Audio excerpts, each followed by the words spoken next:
time, I developed a habit of writing, which means that I write books both on data science and on non-technical topics also. Like I like writing short stories, poems, and quotations and stuff like that. So I have a total of 7 books published till now. Um, but yes, the whatever I want to tell through this particular talk, some of the very basic ideas are available in the books also. So which means the thought process is same, but there are questions and there are debates. So I want to raise one such question today, and we will find out whether we are doing data science in the best possible way or not.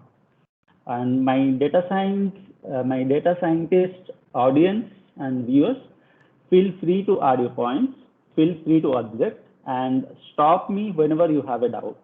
Don't wait till the end of the session for asking the question. Uh, Ask it then and there, because I don't have a target of I don't have an agenda of completing this much or completing that much and stuff like that. So feel free to stop me anytime. We'll have a discussion.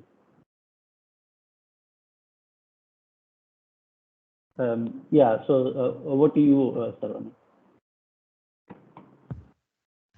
Thanks, Malaya.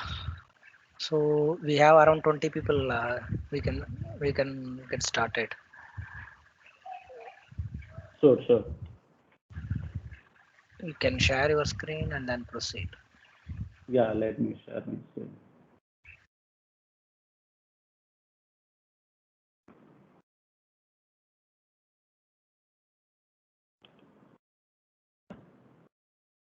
Let me know when you are able to see my screen.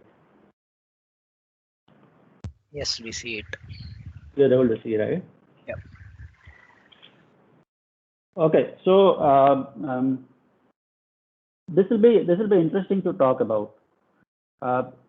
For data science, for machine learning, we always use historical data. Historical data in the form of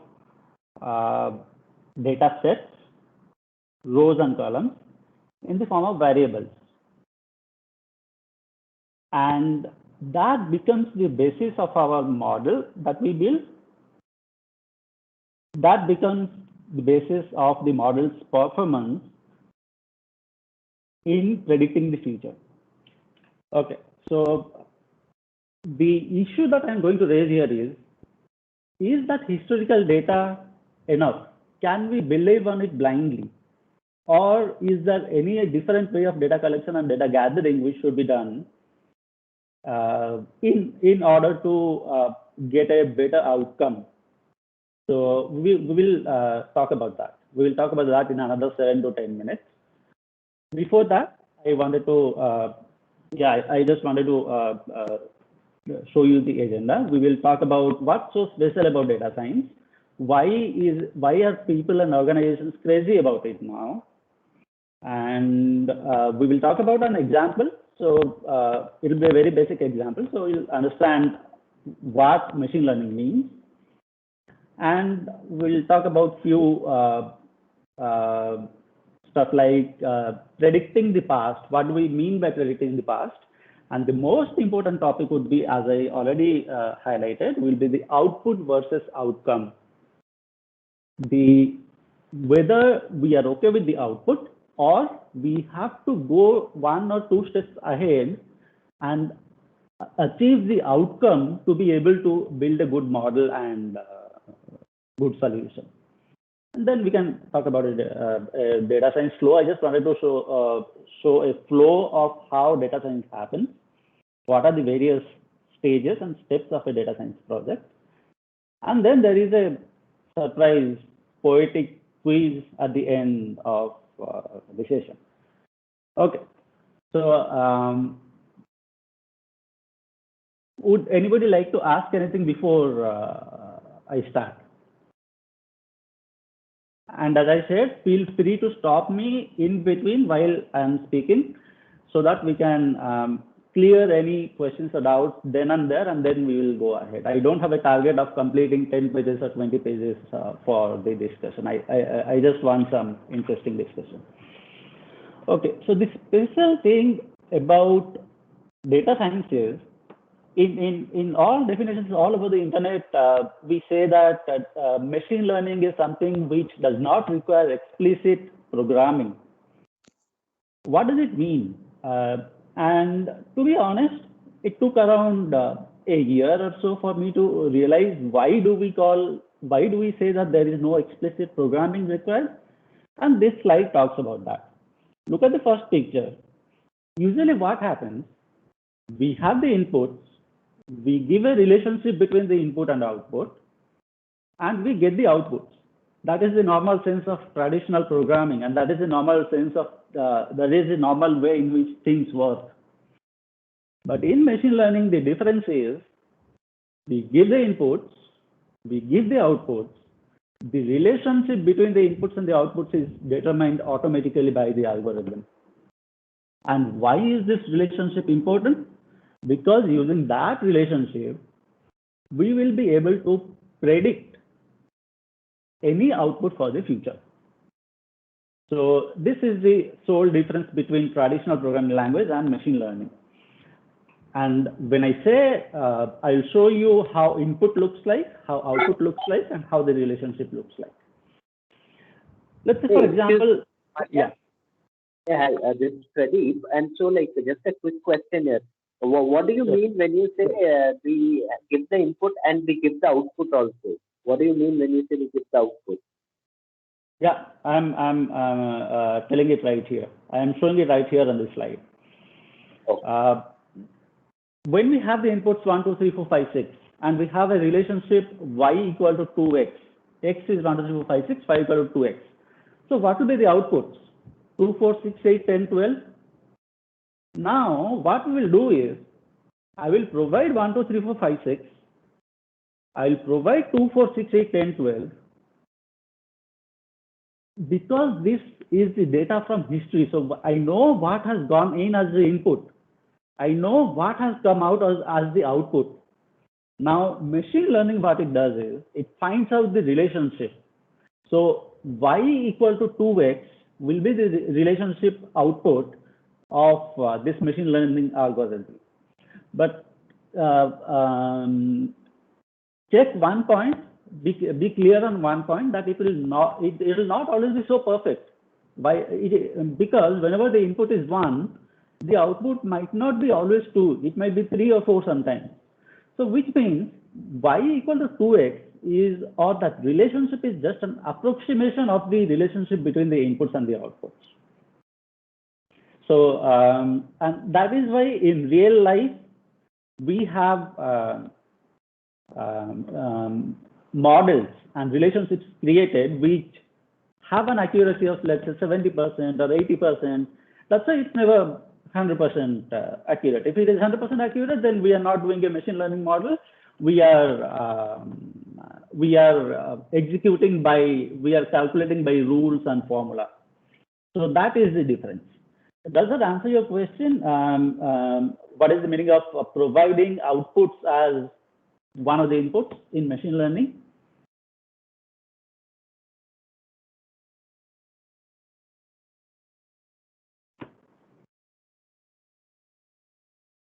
Are you speaking on mute? Okay. So let's go forward. And why do we say no programming? Because inputs and outputs are given, the relationship is extracted. So I don't have to write any programs. I don't have to write any rules or logic for getting what I want to get. Now, this is an example of what I mean, why we give inputs and outputs. Let's say we want to calculate, or we want to predict the salary of a particular employee. What would be the factors? What would be the factors which will be impacting the salary of a particular employee? Age, highest qualification, MBA, PhD, postdoc, hair color, which industry the company is in, city, what location the employee is in or the office is in, and height and weight. I call it a creative example because you would very clearly identify that hair color, height, and weight logically and intuitively doesn't have an impact on the salary. But I wanted to keep it hypothetical so that you understand that technically it is possible to find out a relationship between all of this. And the algorithm, the output will tell us that age is one which is having a very high impact on the salary, whereas height and weight never have any impact on salary. Hair color never has any impact on salary. You might color your hair red or white. Based on your qualification, number of years of experience and talent, you will find a job and you will get a salary. So in data science, there are two kinds of variables, the impacting variables and the impacted variables. Here we are predicting salary, so it is the impacted variable. All the other variables are impacting variables, or they are called independent variables. So we'll continue with, I'll continue calling them impacting and impacted variables. And now the relationship between salary and all of the other variables is called the model. So when people say, I want to do data science, I want to create a number of models in data science, and I am a modeling engineer and stuff like that, they actually mean model is just this relationship between salary and all the other variables. So any questions before we move forward? Yeah. So yeah, this is Rajaram. One question is, what type of relationship it possesses? Means it is one-to-one relationship or one-to-many or many-to-many? Relationship will be in the form, can be in the form of an equation, as we saw, y equal to 2x kind of equation. So I will say 3 times of age plus 42 times of highest qualification plus 1 time of hair color plus 25 times of weight, etc., equal to salary. I'll get an equation like that, a linear equation like that, which means once I get this model, this equation is called the model, machine learning model. Once I get that model, I'll be able to input any future values of age, highest qualification, hair color, height, weight. It will give me a salary. So that is called prediction. If you give me a person's, or let's say after 2 months, somebody is going to come with an age of this, doing an MBA, having a hair color this, having weight this, I'll be able to tell you that after 2 months, this person is going to get a salary of 30 lakhs per annum, 30 lakh rupees per annum. That is the prediction. Does that clarify? Does that answer your question? It is kind of trend analysis kind of thing, depending upon the data, right? We are going to provide a future analysis on the fact which we have, right? Yes, trend analysis is right, because that is one specific example of machine learning models. Here, in this example, we will not call it a trend analysis, but we will call it a relationship analysis. And the relationship is between salary at one side and all the other variables at the other side. That is what the model is. That is what machine learning is. That's all, nothing more than, if you understand this, you don't need to understand anything more. You won't find machine learning difficult at all. This is the whole concept. And another thing, as you mentioned that, another thing, as you mentioned that it is only worked on the historical data. Did any means also implement a part of transactional data, or only it work on historical data only? Historical data can be in the form of transactions, or can be at a master level. So what I mean to say is, the historical data could be transactional. And when I say historical data, which means for the last 10 years, this company has been calculating the employee's salary manually by taking their age highest qualification, hair color. For the last 10 years, they've been taking all of this information. And when somebody comes, they say, okay, I will pay you 30 lakhs because your parameters are this. That is how they were doing manually till now. But what machine learning is going to help them in is, because we have a model, somebody else comes, I will simply put all the input variables and it will say salary 45 lakhs.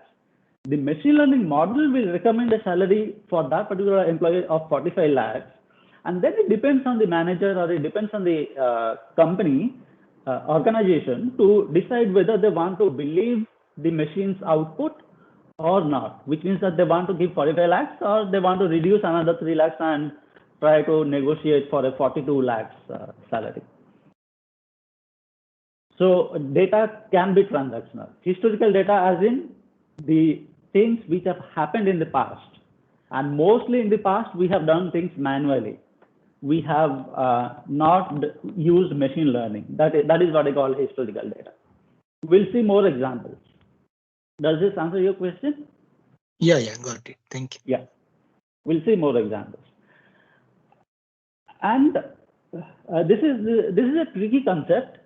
Don't bother too much if you don't understand this.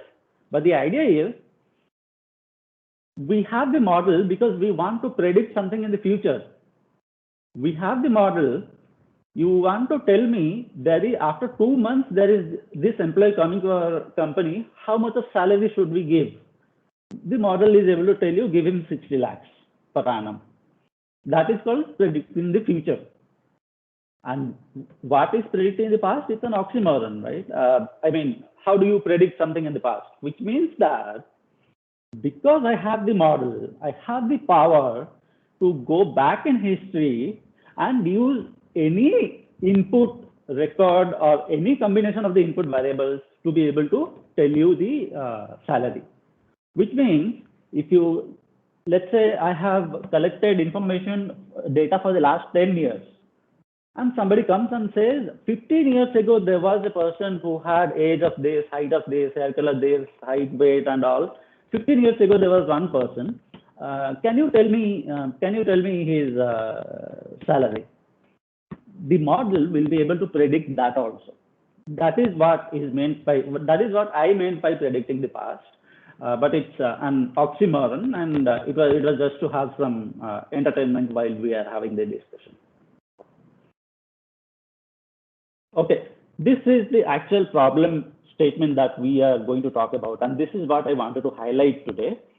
I mean, if I'd like data science experts to take this into consideration and see what could be done or what is the best way to handle or to work around this particular problem. Let's say my example is, I want to build a model which will recommend a loan application decision. And how loan is accepted or rejected based on what? Somebody will say age.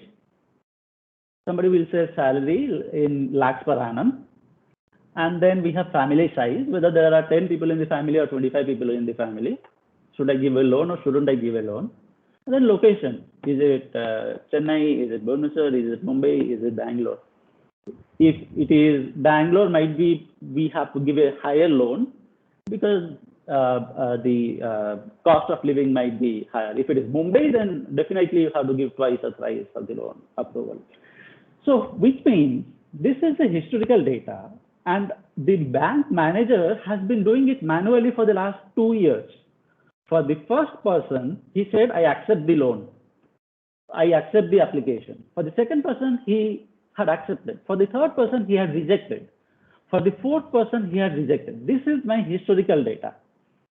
And you see all the impacting variables and the impacted variable. Now, do you see a problem with this? When I build a model, I'm going to build a relationship between this accept reject variable and all the other variables.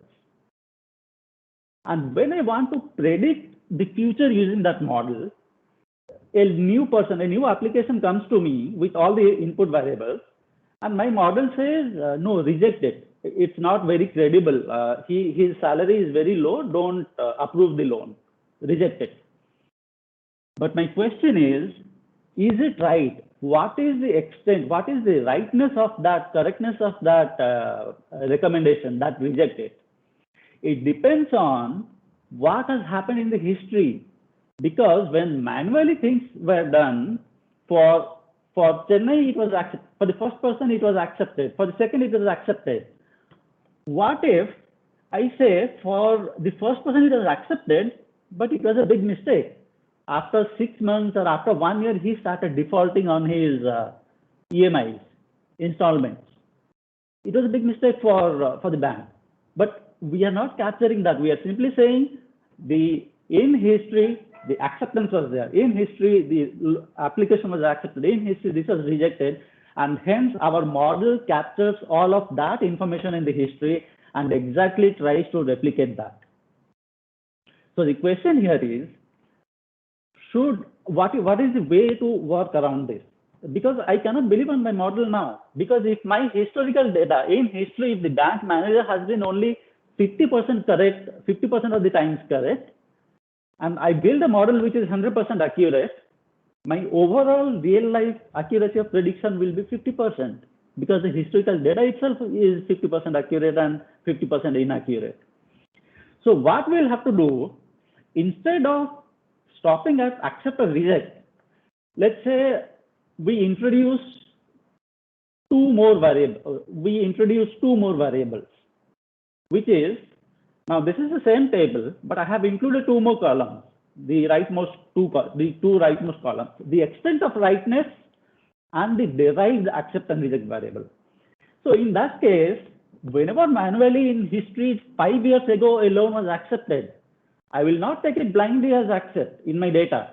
I will say, I waited for 2 years, I waited for 3 years and found out whether it was a good decision or a bad decision. So that is what I call the extent of rightness on a scale of 0 to 10. And I can say if the extent of rightness is only 3 out of 10, I will flip the result. I will flip the output, because it was accepted. The extent of rightness is very less. Hence, it's a mistake to accept, hence reject it. Similarly, if I have an extent of rightness on the higher side, 8, 10, I retain the value. If I have a lower extent of rightness, I flip the value. Now tell me, if I build a model using this data, will it give a better accuracy, or will it give the real picture or not when you try to do a prediction for the future? I am giving this example, but this is a generic scenario. What we call here the derived accept reject variable is called the outcome, and the actual accept reject event is called the output. So what I'm saying is, don't rely blindly on the output. Rely on the outcome. Wait for the outcome. Try for the outcome. Try to find out what was the outcome, whether it was good or bad, and then take a decision. Otherwise, you will not be able to control your future predictions to be good or bad. You will not have a control. And okay, we talked about how easy it is to find out the extent of rightness. It's not very easy. There's a lot of challenges. How do you know who has the responsibility in the bank to calculate the extent of rightness? The bank manager decided I will accept the loan for this application. Who is going to tell the extent of rightness is only 3 or 8 or 10? We have to find out, right? We have to have somebody responsible for that. And what is the best time to find out the extent of rightness? Am I checking after 3 months that he is defaulting or not? Or am I checking after 4 years he is defaulting or not? How do I decide the timeline? It's not easy. I mean, somebody has to take a call there. And then what each level of extent of rightness signifies. I'm saying extent of rightness is 8 for one person, for one application, and extent of rightness is 9 for another application. Do I really have a difference between a very thin difference between 8 and 9, and do I understand what is the difference in both the applications?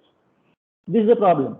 Then the threshold of flip. I want to flip the output into outcome at what threshold? Is it 5 or is it 8? Anything less than 8, I will say I will flip, because I don't believe on that data, because I don't believe on that application. I don't believe on that decision that was taken. Anything less than 8. Only if it is 9, only if it is 8, 9 or 10, I am going to agree that the loan decision was correctly taken in the past, and hence I will retain that particular decision. So what happens is, and finding out the reject decisions, check this. You can, if you have accepted somebody's loan application and you have given him a loan, you know whether he is paying back your installments on time or not, or whether he is defaulting. Let's say you have rejected somebody's application. How do you find out whether a reject decision was right or not? Because he will go to another bank. The other bank will find out that he is a very good customer and hence give a very heavy loan to him. And he pays back very nicely and everything is going on happily. In that case, what happens to the first bank manager? He has rejected a good customer and that was a mistake. How do you find out the data of the rejected customers? I don't have data of another bank's customers, right? I'm not tracking whether they are defaulting or not. That is one consideration. And then, of course, the subjectivity. What is good for you might be bad for me, which means I will say rightness of 6 is enough for me. Somebody else can come and debate. Rightness of 6 is not enough for me. I want to wait for a rightness of 9 or 10. So these are the considerations. And any questions on this? Because this is the first example that I wanted to walk through in detail to bring out the problem statement, to bring out the loophole, and find out what could be a solution, what could be a good one of the good solutions for this. I will give you 2 more examples. This is another example, and then this is another example. I'll give you 2 more examples where the same thing happens, where the same concept applies. So any questions before I move on? Malaya, this is Abhishek. I just want to build on the story, an interesting case study you shared. I just want to bring one more real life case study on the similar line. What we have observed is predominantly in dispersing loan, there's a bias towards gender. Although it's a federal requirement that while dispersing loan, all individuals should have equal right and access to the credit. But it actually doesn't happen because of the subconscious bias which has built in within the employees. So that has been observed. And when you are building a machine learning algorithm, since they are pulling the data from historical, which is already biased, your machines are already predicting with a bias. And so gender bias still incorporated within your model. So what I've seen is that industry experts are they are deploying another AI model on top of this, which looks specifically for the bias and balances out your data set before it is fed to the machine. And so that bias associated with the gender is removed automatically. So this is very much pertinent example, and one method could be using AI itself to balance out the data and remove the bias before feeding it to the machine learning algorithm for training. Correct. So absolutely correct, Abhishek. So whenever you have, let's say, for the loan application, what did we take? We took everything, age, salary, everything. We did not take gender, because intuitively I didn't think that gender will be an important factor. I mean, if he is a guy, I will give if he is a male, I will give a loan. But if he is a female, I will not give a loan. That's not the case. But what Abhishek's point is, in history, such cases could have happened and we don't know whether they have happened or not. So in that case, if I simply bring in an additional variable, in this example, where I say gender, and I apply, I identify that the first application was for a female, the second application was for a male, the 10th application was for a female. When I have that information, when I capture that information, the bias goes away, the variation is taken care of, which means I will come to know whether it is only because of whether the loans are getting accepted, rejected only because of male, female, gender, or it's because of the family size or its age. So Abhishek's point is right. You can use artificial intelligence to create a better data set by adding more variables to get a better accuracy of the model. That is how we do, that is how we go on building models iteratively. We build the first model, we see the accuracy is not very good. We build the second model, we see the accuracy is 50%. We build the third model, we see the accuracy is 70%. And then finally somebody decides, oh, the gender is missing from here. Let's put gender and find out whether the model accuracy is increasing. And when Abhishek put gender, the accuracy went up to 95% for the model. So which means artificial intelligence itself is handling the bias and the solution. So yes, right. And I understand that that was an observation and not a question, but it's a right observation. I completely agree to it. Actually. Okay. Any questions before I give you the next two examples? Because I will show you that this happens almost every time. This problem will be there every time, and I'm not sure why a data scientist should not be bothered about this, should not be worried about this. Any questions before I go to this example? Remember output versus outcome. So here in this example, we were calculating salary, right? The same thing. In history, whenever the salary was calculated manually, somebody had assigned 30 lakhs to employee number 1. I take that as my impacted variable. Somebody was assigned 45 lakhs. I take that as my impacted variable. But if I stop there and build a model, the model will completely depend on how correct the decisions were in the past, which means I do not know if the salary assignment of 10,000 in the past was a successful assignment or an unsuccessful assignment. What did it lead to?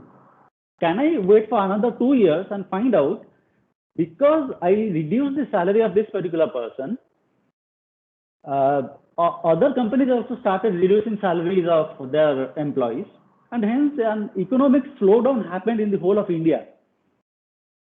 So in that case, when you take that record and that person and a salary assignment of 10,000, you do not know if 10,000 assignment was a correct assignment or a wrong assignment. Hence, again, here I will require something like the extent of rightness.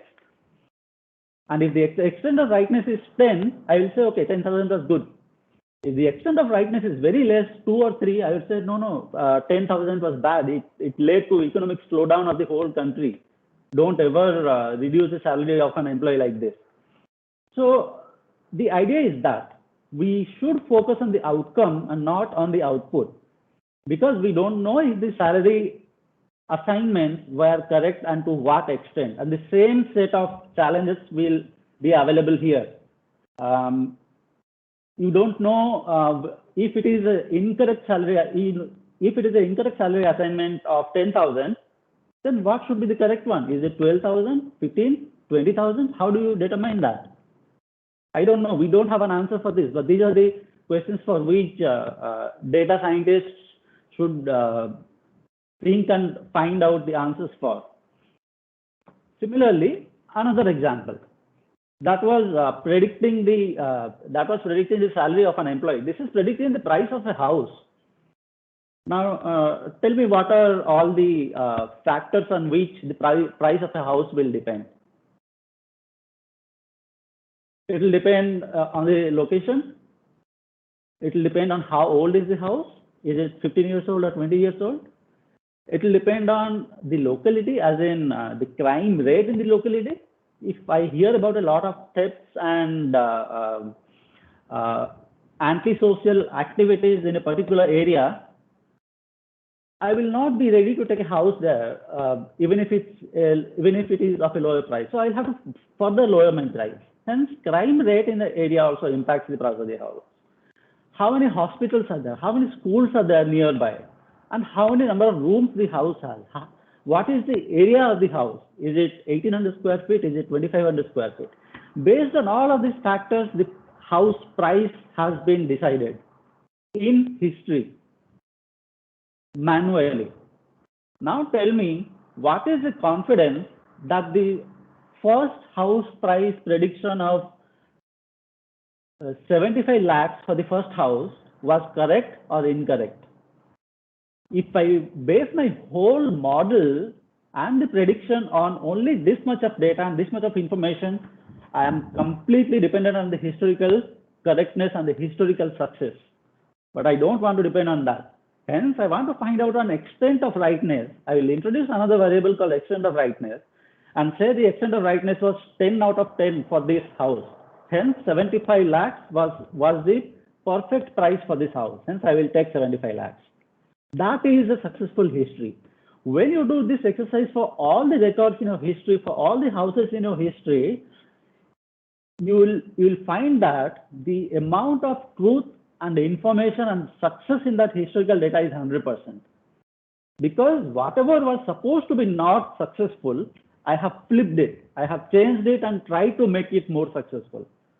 That is when the model that you have built based on the historical data will be able to predict better. Our accuracies will be more real and real life accuracies will be better.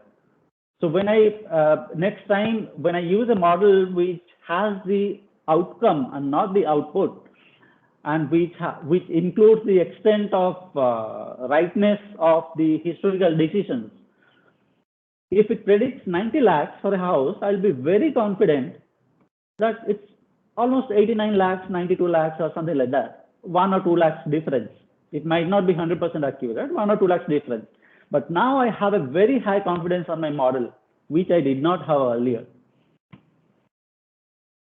This is the third example that I wanted to give you. You pick up any example, think about any data science modeling example.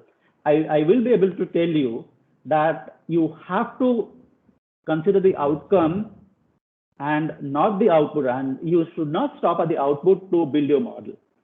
And this is the reason why the reason why I'm saying that we have to create the historical data set. We have to curate the historical data set to identify the outcome and not stay at the output. Okay. So any questions before we leave this topic here? Because I will talk about a different topic here. Different topic as in I will just show how in practice, how in the industry a data science project happens. What is the flow? Hence, we are changing the topic. So any questions on this extent of rightness and the difference between output and outcome? Because I know there are certain examples where this will not be applicable. I want you guys to think and tell me.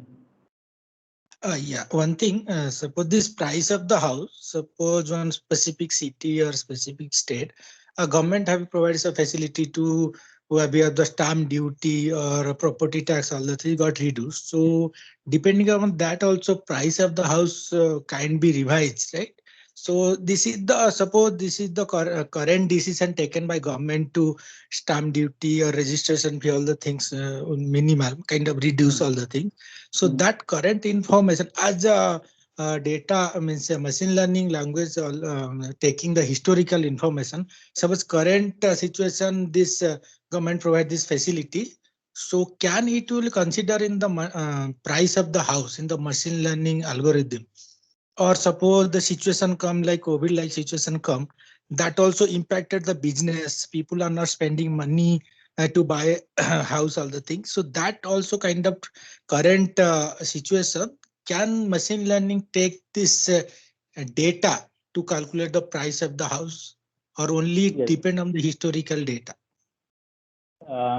And when you talked about reducing the stamp duty and reducing some government charges on the house, that particular decision, that particular charge amount, I'll have to have as one of my impacting variables, because it will impact. If the government has reduced the stamp duty, if the government has reduced the registration duty, then the chances are people will buy more houses because the prices are low now. So which means, yes, it impacts. In history, it impacts.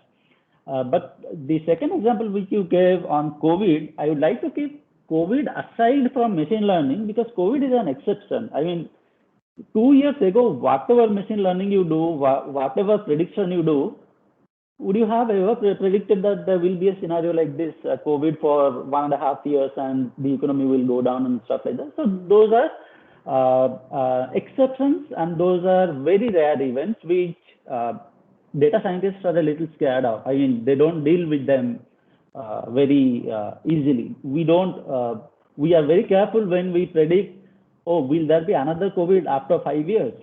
It's very difficult to say. So no, my point is the correctness of the prediction by this machine learning can be how much approximately, maybe 80% or 75%, because suppose we are not taking the current situation, means current transactional data to analyze the price of the thing. So the correctness cannot be 95, right? It will be kind of 80, 75, right? Got it. So the point that you are trying to make is perfectly correct, which is, I have just taken how many? 1, 2, 3, 4, 5, 6, 7. 7 impacting variables.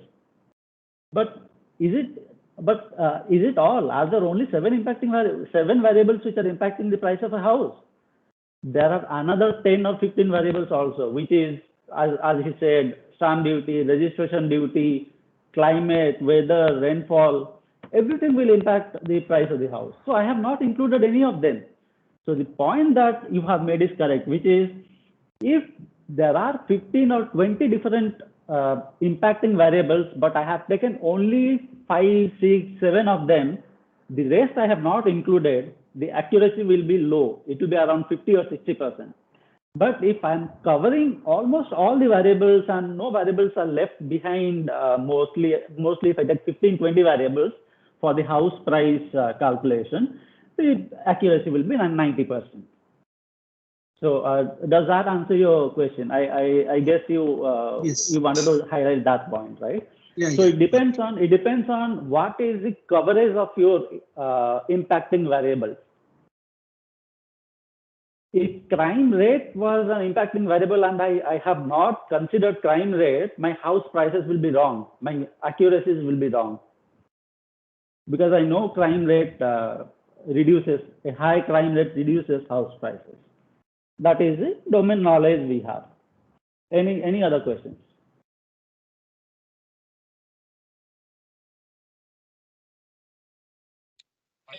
This is Santosh here. Yeah. Go ahead, please.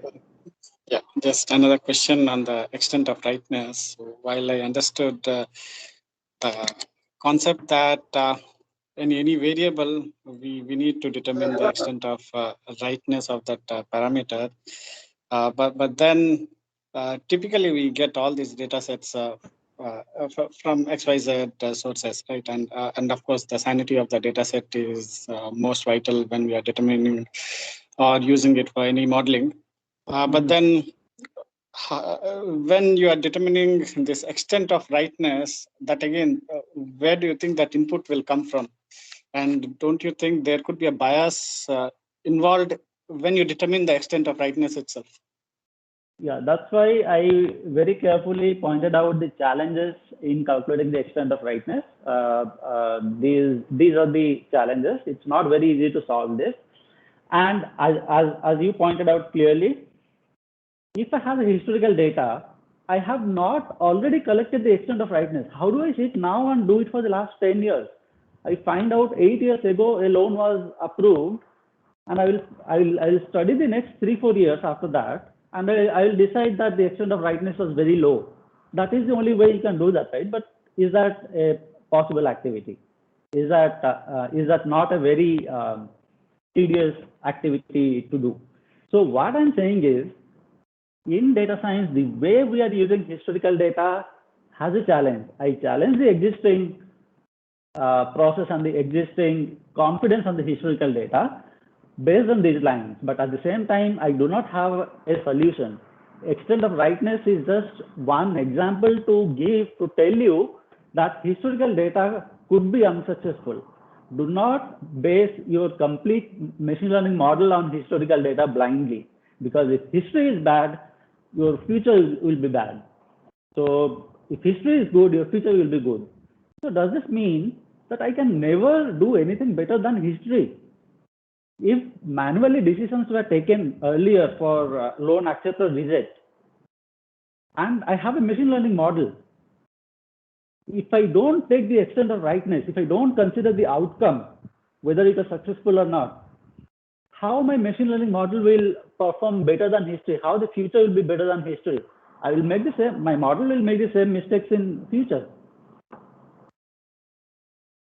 Right. So understood, but then even from the data perspective, right? So say consider you're taking a historical data of last 50 years, and the data itself would have undergone a lot of maturity, right? So the data of 50 years compared to the data of the last 25 years or the last 10 years would be much more matured and more accurate than what was there in the last 50 years. And of course, I understand that when we are considering the or when we are building the model, the entire data set is considered and the results could be skewed because it takes into consideration everything. But then the data itself is improving over the period of history, right? Yes, the data quality could be improving. Data quality is also important for getting a good modeling, getting a good machine learning model accuracy. But the main point that I'm trying to bring here is, unless you tell me, I can call it the amount of success present in the historical data. Let's give it a name. The amount of success present in the historical data. If the amount of success present in the historical data is only 50%, my future predictions will be wrong. Maximum I can reach 50% because I am trying to match. I am trying to match the history now through this model. But if my level of success of the historical data is 95%, or I make it 100% by including another extent of rightness, by actually finding out the outcome in any difficult way or in any easy way available to us. If I make this extent of success of the historical data to be 100%, I am very confident on the machine learning model that it will predict a very good loan acceptance rejection recommendation.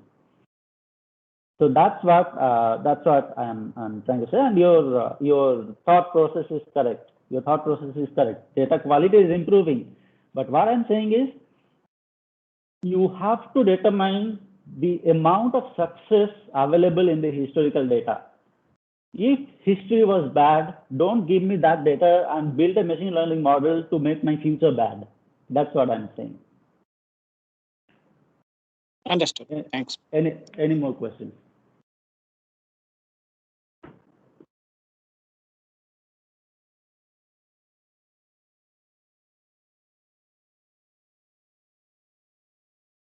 I just hope that none of you guys have a very hard stop today, because today is Saturday. That's why I planned for another extra 15-20 minutes. Most of the critical discussion is done and the critical points are discussed and debated. Very lighter points I will show you in the next 1 or 2 slides. But before that, I would like to answer more questions if there are more questions on this. Because one question, Malaya. See, can that variable, is it needs to be always one, or to decide the extent of rightness, no, or it can be even more than one field? Is the question you're saying, is it only one variable that we should take, or we can add another 2-3 variables for the extent of rightness, you're saying? Is that the question? Yeah. Yes. It could be. I just took one, the extent of rightness, to tell you the difference between output and outcome, to tell you the difference between success in history and lack of success in history. you could have another 2-3 variables which will actually improve your data quality, which will actually improve the amount of success in the historical data. I took only one, and hence my amount of success was increased by, my amount of success was only 70% or 80%. Instead of that, you took 3 or 4 more variables to calculate the outcome, and hence your success percentage in the historical data is 95 or 100%, whereas mine is only 70 or 80%. So yes, you can add more variables, whatever is required to find out how successful that particular decision was in the history. Now, are you able to think about certain counter examples where this particular problem will not be there? Try to give an example where the amount of success in history is not in question, is not questionable.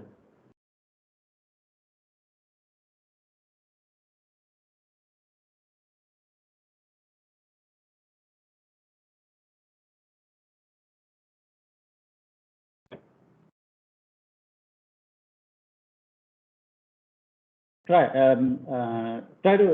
to take a minute and think. Give me an example where you think I cannot question the output, and hence I cannot apply the concept of extent of rightness to that output, because that output is 100% correct. There is no doubt in that. Otherwise, I will give you an example in another 15-20 seconds. If you are able to find out an example, then please go ahead. Please go ahead with that.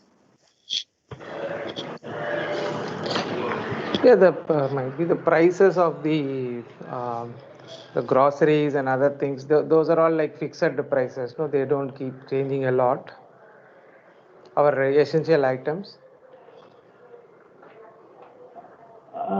Not exactly, but what I would say is, if historically the price of grocery was very low, I take the data and build a model. In future, the predictions will be low.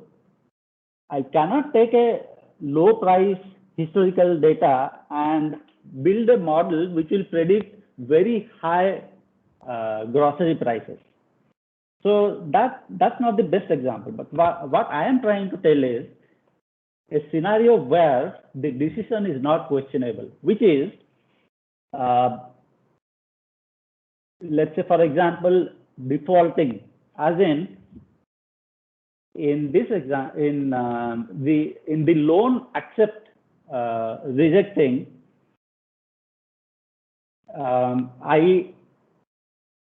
we don't take the decision of the manager as the impacted variable. We will take the actual occurrence of a default as the impacted variable, which means don't tell me whether the loan was accepted or rejected. Tell me 2 years after the loan was given whether there was a default or not default. If I frame the question like that, now there is no doubt on the fact that this particular person had defaulted in the loan EMI payments. There is no doubt person number 10 has been paying all his EMIs regularly on time. So you cannot apply or put an extent of rightness to an event which has happened truly. But you can put your extent of rightness to certain decisions which were taken manually earlier. In historical data, if a decision is involved to calculate or to identify your impacted variable, this problem will occur. You will have to consider the concept of amount of success of the historical data. That is what I wanted to tell you.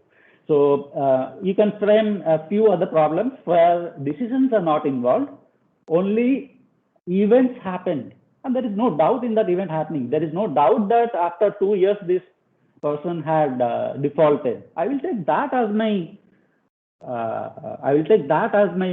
impacted variable, and my model is 95% correct. I don't have any problem with the historical data. Any more questions?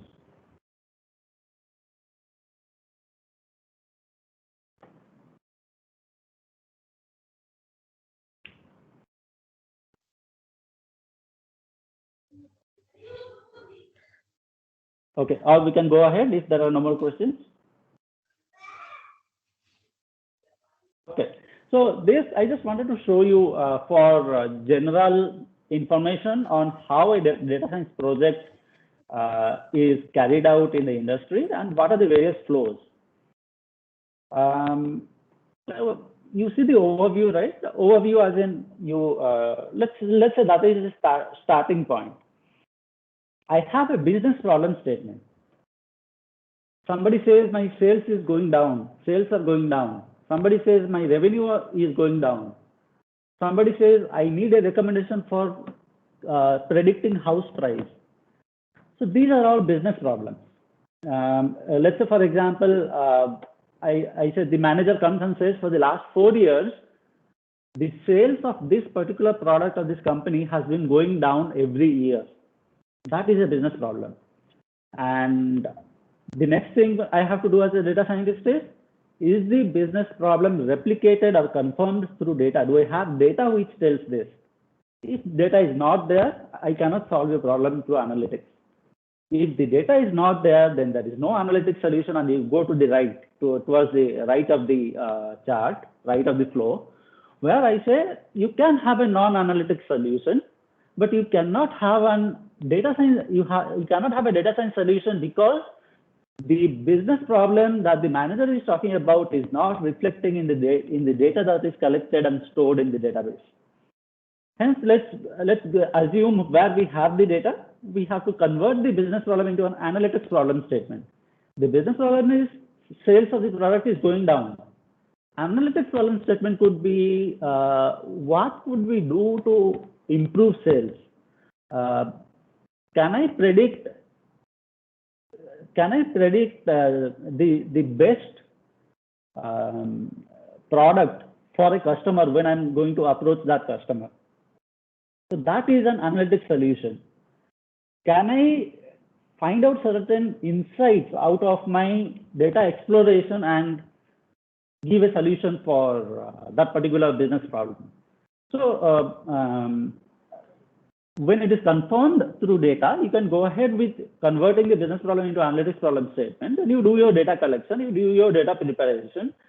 Then you do something called exploratory data analysis, which is which is marked here as EDA, exploratory data analysis. Now there are two things here. Exploratory data analysis in itself can give insights and recommendations and solve the business problem. I don't need to do a model. So whatever we talked about, loan, accept, reject, and whatever 3-4 models we talked about, that modeling will not be required in certain cases because I am only understanding the data, exploring the data, and I'm trying to find out, oh, every December there is a spike in sales of this product. And they understand, oh, because December is very cold and hence this product is selling very high in December. That is an insight that was generated, and business uses that insight to solve the business problem. I do not rely on machine learning modeling. I rely only on data exploration. The other part, which goes to the right, where we depend on machine learning techniques, machine learning modeling, we go ahead, deploy in the production environment. When I say production environment, you actually give it to the user to use, but you have to monitor it and maintain it. Because if I have built my model on historical data starting from historical data backwards from February 2021 for 2 years, and now it is June 2021, my model is old because it has been trained on old data. The last 5-6 months of data is missing. My model doesn't have the knowledge or the intelligence that is there in the last 5-6 months of data. Hence, I'll have to monitor, keep on monitoring in the live environment, in the production environment, whether the accuracy is 90% or not, whether the accuracy is 80% or not. If it goes down to 60%, then I'm alerted. I'm concerned. No, the accuracy has gone down very low. So I'll have to find out more. I'll have to find out the last 5 months data and rebuild the model so that the accuracy again goes up to 90% or 95%. So this is just a simple idea and a flowchart of how data science project happens. and this might give you certain classic activities or classic tasks for carrying out a data science project. Any questions on this? Before we go on to a surprise quiz,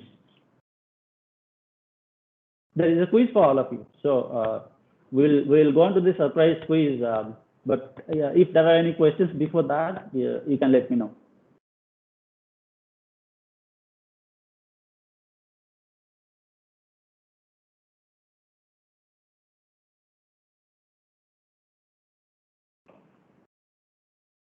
Is it okay?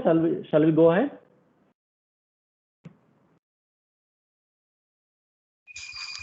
Yeah. Okay, fine. So yeah, this is the surprise quiz I had for. This is an entertaining way to end the discussion. This is a poem that I had written, a data scientist musings, and the answers are covered. As in each of the stanza, there is a rhyming poem and a particular data science term or a particular data science entity is described in that particular stanza. So that is the quiz. So let's go to the first one. Okay, and by the way, whoever is not able to answer the questions, they have to pay 100 rupees each. Whoever answers the questions, they will take 50 rupees each from the 100 rupees, and the rest comes to me. Thank you, that was a joke. Okay. Stood away in a corner with solitude for company, no one among the spoken, no one among the speaking. Thus says the, what are we talking about? In data science, what thing stands away in a corner and nobody cares about? Sorry? Is the poor outlier. That's what the fun is. I mean, now you understand what the game is, right? So was that Abhishek? Santosh. Santosh, okay, yeah, perfect. And this is really good because if you are able to think on similar lines, then it's really good. I would expect you to answer the other ones also. The second one is a moment here, a moment there, a moment found nowhere. I know I am uninvited. Replace me or ignore me. I am the data scientist's nightmare. What am I talking about?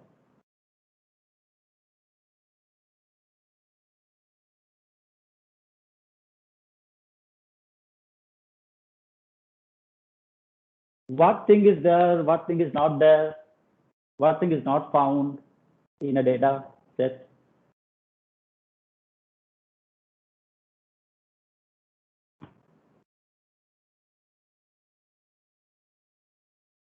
Shall I tell the answer? Shall I show the answer?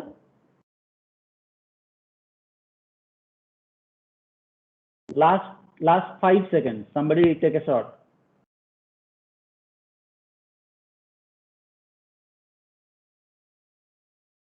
Okay, so it's the missing value. The fact that the data is not found and you replace the missing value or you ignore the missing value, that's the idea. The third one is I influence you, I change you, I improve you, I worsen you. You need me, you pamper me. You go wrong when I am wrong. What am I talking about? Data. Can you be Data model?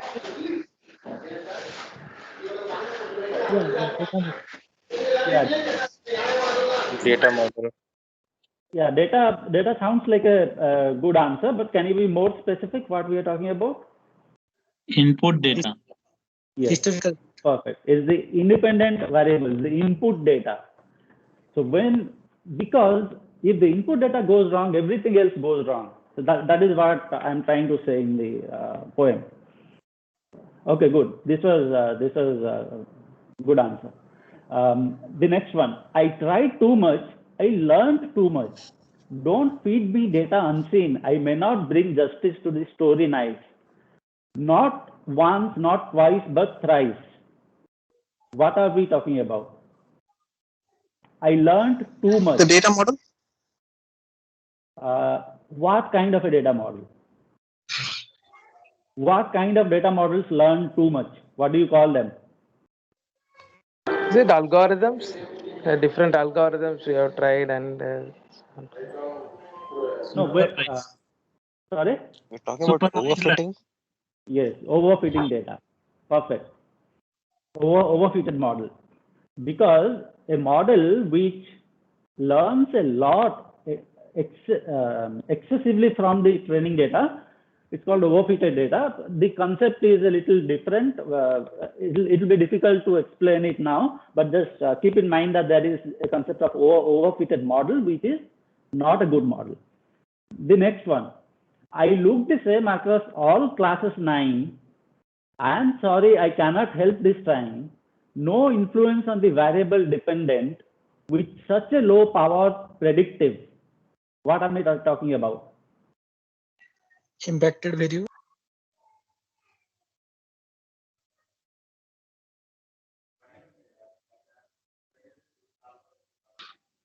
Constant variable.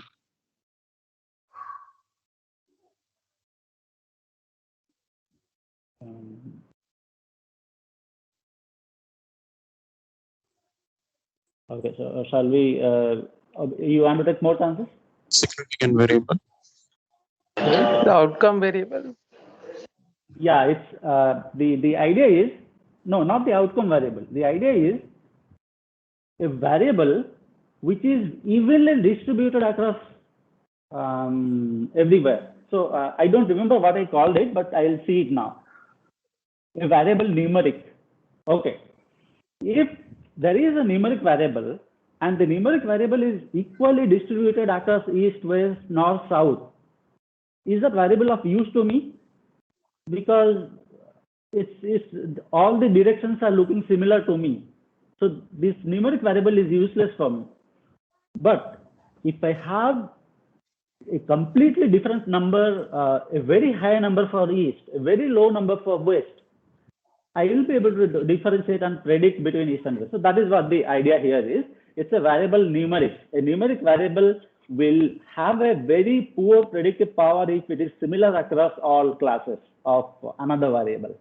It will have a very high predictive power if it is able to discriminate between class 1 and class 2 of another categorical variable. The next one, I say truth. I stand for truth. You cry when I am too small. You cry when I am too big. Use me not, I don't speak. Treat me well, I tell a story with all its natural glory. What are we talking about? Visualization. Visualization you are saying, is it? Yes.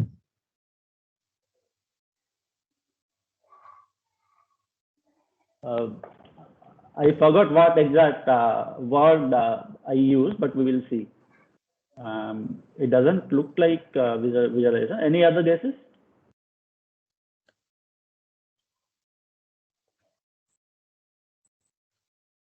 Let's see what it is. It's the data. Is the data itself. Why I'm saying that is, if I have only 10 days of data, that is not enough for me to build a model. If I have 20 years of data, that is too much of data for me to build a model. That's what I meant by saying you cry when I am too small, you also cry when I'm too big. So I have to be of a medium size, optimum size to give you the best modeling techniques, to give you the best modeling output. Now the last one. I say the future, I cut the clutter, feed me historical data, I am hungry, feed me stale data, I am angry, use your intuition, I serve you well, trust me blind, I make you fail. What are we talking about?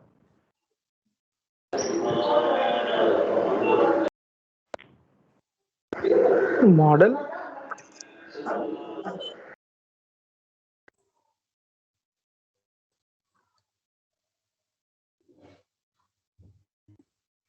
Perfect. That's the machine learning model. So that's what we are talking about, which means that you feed the historical data to the algorithm. The algorithm is data hungry. It will take a lot of data, and if you feed stale data to it, it will not give you good results. If you blindly believe on a model, you might be wrong. So you have to use your own intelligence, human intelligence, to identify whether the model's recommendation is correct or incorrect. This is all I had from my side. So any other thing you want to discuss, any other generic questions you have, might not be related to the topics we discussed today. It could be any generic question that could be that we can talk about. I'll just take another 5 minutes. We will stop at 12:30. Is that okay, Sarvanan? Yeah, no problem. Yeah, we'll stop at 12:30. So if there is any other topic that you want to talk about, we can talk about that for 5 minutes.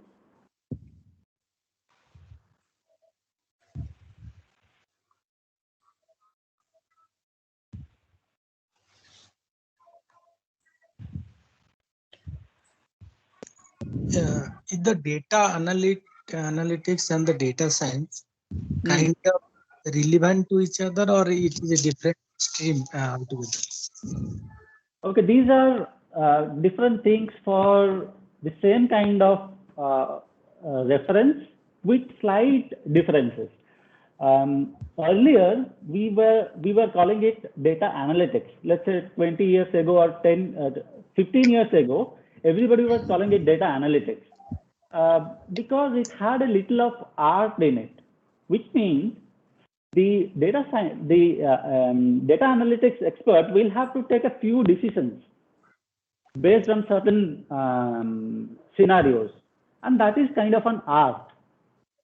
And if the data has to be represented in a visually appealing form, visually explainable form, so that is also an art. So all of those things, decision of which modeling technique, decision of how to represent the data, that involved a bit of art. Slowly, over the last 5-10 years, everything is becoming standardized. We have automatic model creation tools which take the data, which you give the impacted variable, it will immediately identify the impacted variable's quality and build a model and give it to you. So what I'm saying is, data science term has started getting used when things became more standardized, when the machine learning techniques became more standardized, when deep learning started gaining more importance. So that is the thin difference, I would say. But for the first 2 or 3 years, I used data science and data analytics interchangeably as the same thing. So you will find many data scientists are doing that also. Data science and data analytics are almost the same, except just the different services. Yeah. Go ahead.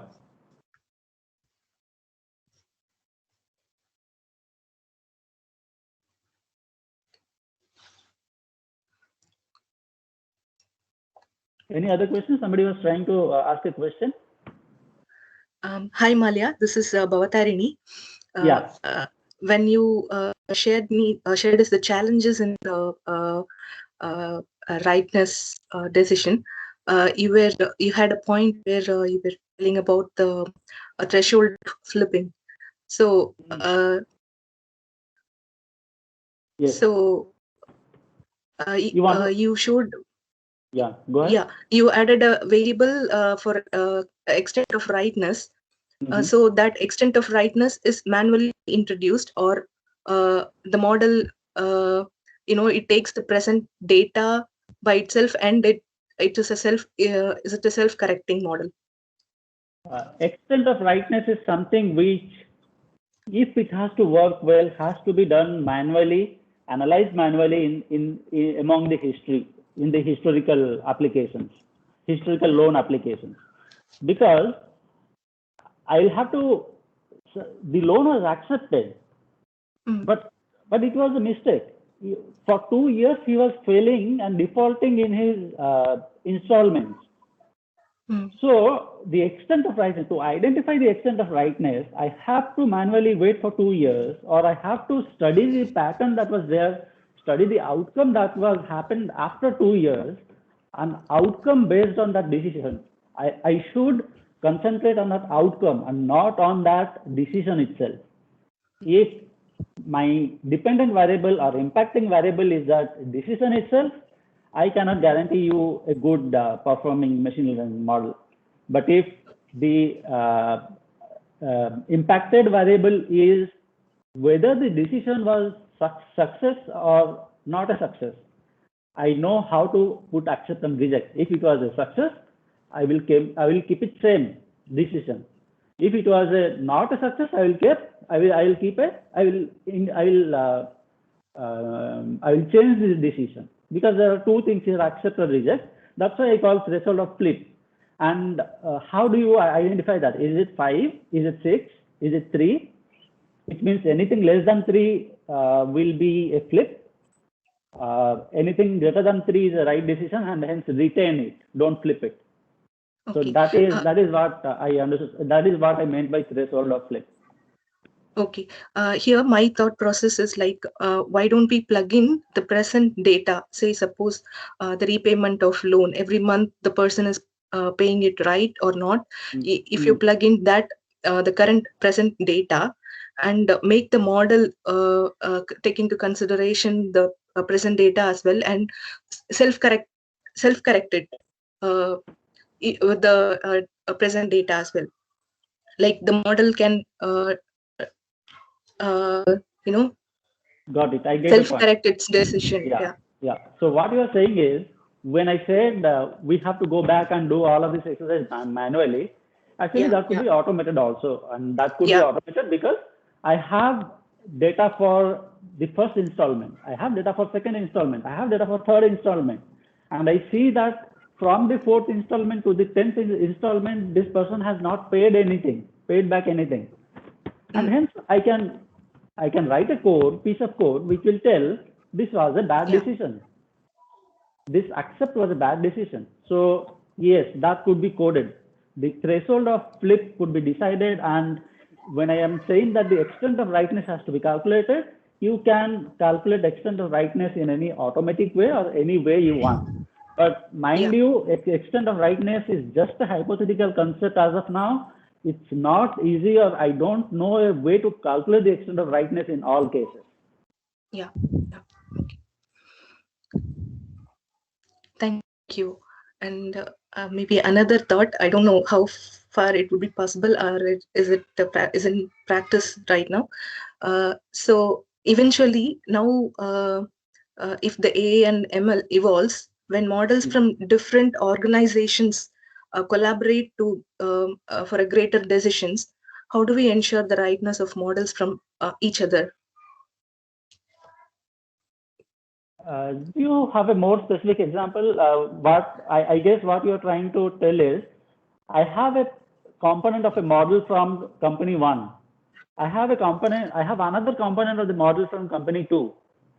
Yeah. I have another model from company 3.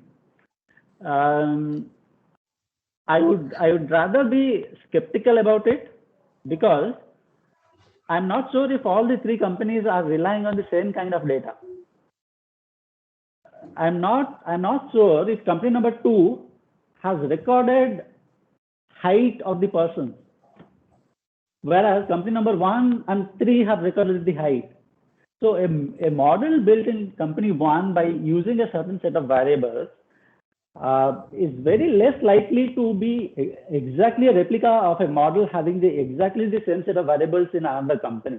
So if you are talking about some, collaboration between companies so that they identify the right set of data, single set of data, they collaborate and discuss what kind of modeling techniques could be used, what to do, what not to do, that kind of collaboration, I think people can do very easily.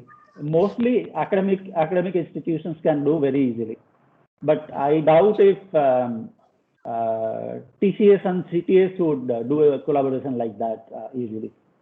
Okay. Okay. Yeah. Thank you, Malaya. And the collaboration remains between industry and academicians also.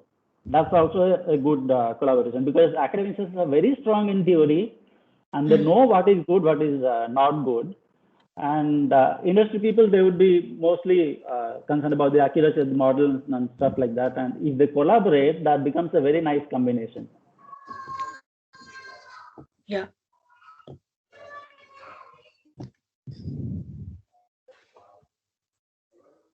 Okay. Any other questions? As per my understanding, still the decision-making power with the business owner, right? Means only the machine learning and AI provide the visualization of the data, then decision-making the power still only available to the business owner, right? As per my understanding. Is it correct? Yes, that's correct. That's correct. Because I don't know how correct my model is.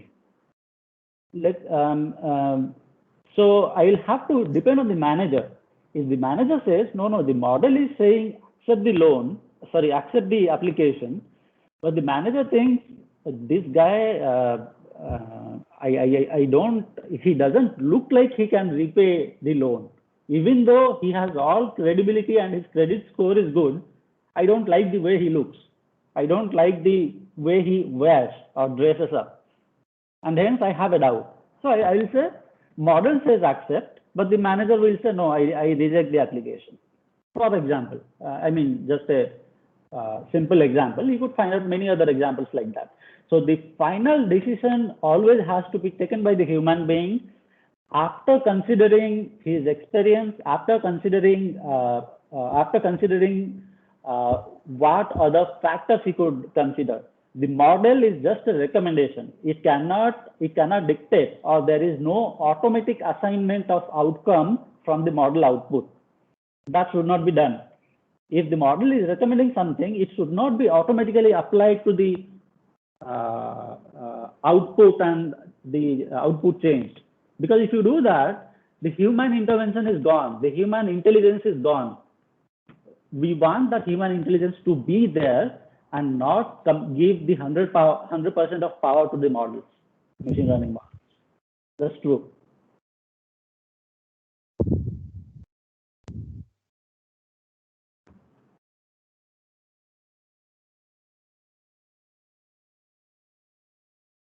Any other questions?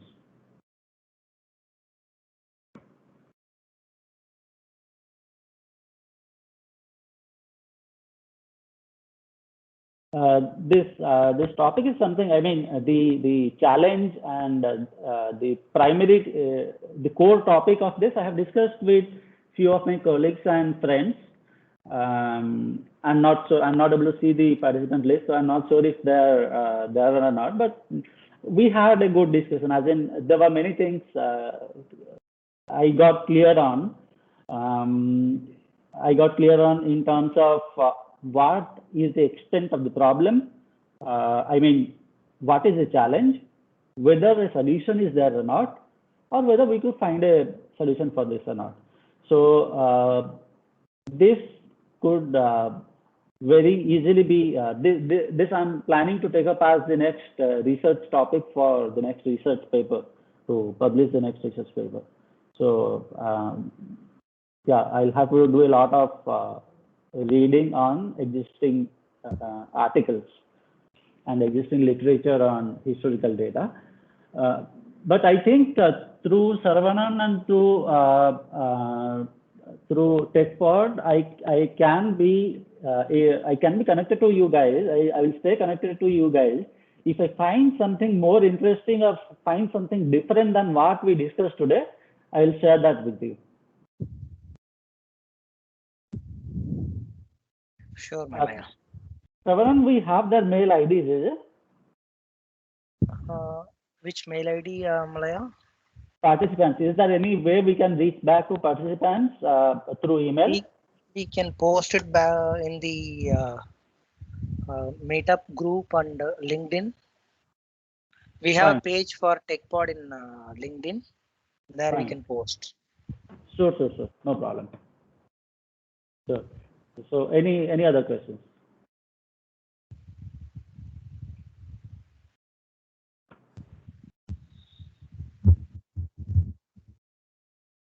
I did not want to cover a lot of things because there is a lot more to understand in data science.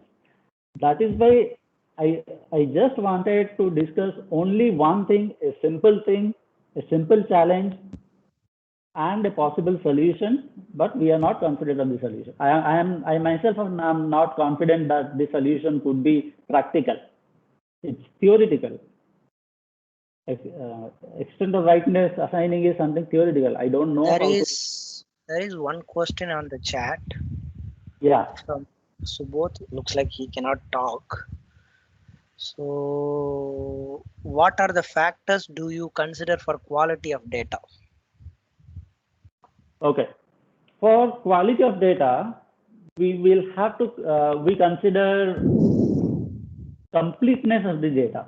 Completeness is one thing, which is, are there any missing values? Then bad quality. Are there any outliers? If there are a lot of outliers, that is going to impact my calculation. So, but the outliers are not friendly things. I want to get rid of the outliers and have a better data quality. So missing values, outliers, and as I told you in one of the stanzas in the poem, we talked about a numeric variable which was evenly spread after 2-3 different classes of a categorical variable. In that case, if it is evenly spread, I should be smart enough to exclude that numeric variable from my model, because otherwise if I take it, it's not going to add any value. So even though the data looks good, I know that this variable is not a good variable for prediction for this machine learning model, and that also impacts the quality of data. So yes, but on the face of it, outliers, missing values, junk values, and the predictive power of each of the impacting variables, that is the quality of data.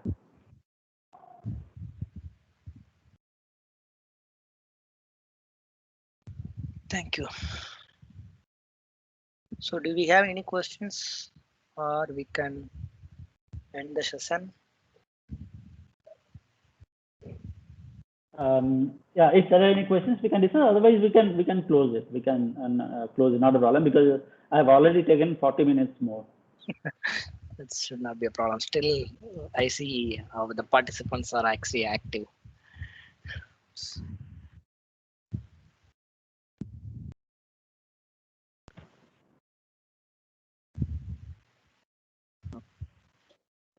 Fine, then let's close it then. If there are no other questions, Saravanan, and Yes. thanks for organizing this and hosting this, and thanks to all the participants for listening patiently.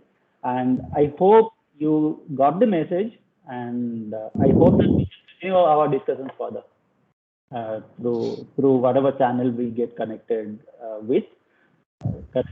We can continue our discussion further. And when I find a research paper, or when I'm able to publish a research paper on this, I will let you guys know that this is what we found out of the research, and this is what got published, or this is what got rejected and not published. I can let you know that thing when I complete the research. Thanks, Malaya, for all your wonderful session. So I don't need to explicitly mention that the session is interesting from the fact that the team has posed a lot of interesting questions, and they showed their interest in digging you more to enrich their knowledge. That was highly visible from this beautiful session. So thank you very much for all your time and effort, Malaya. From on behalf of TechPod and Wolters Kluwer. So in addition to that, for me personally, one thing which I wanted to say is the highlight of the session is the poetic quiz, which I personally liked it a lot. So thank you very much for that creativity as well. So once again, I thank you for your time on a Saturday. on behalf of TechPod and Walters Kluwer. Thank you very much. And of course, a big thank for all the participants and their wonderful questions. Thank you. Thanks a lot. Have a nice day, all of you. And thanks for joining. Thank you, Malaya, and all the participants. And thanks, Sujan, for the thanks note. Yeah. I hope the session is very much informative for everyone. Let's connect in March meetup. Until then, goodbye. Wish you all have a great weekend. Sure, sir. We'll be in touch. Yeah. Thank you all. Yeah. Bye-bye. Bye.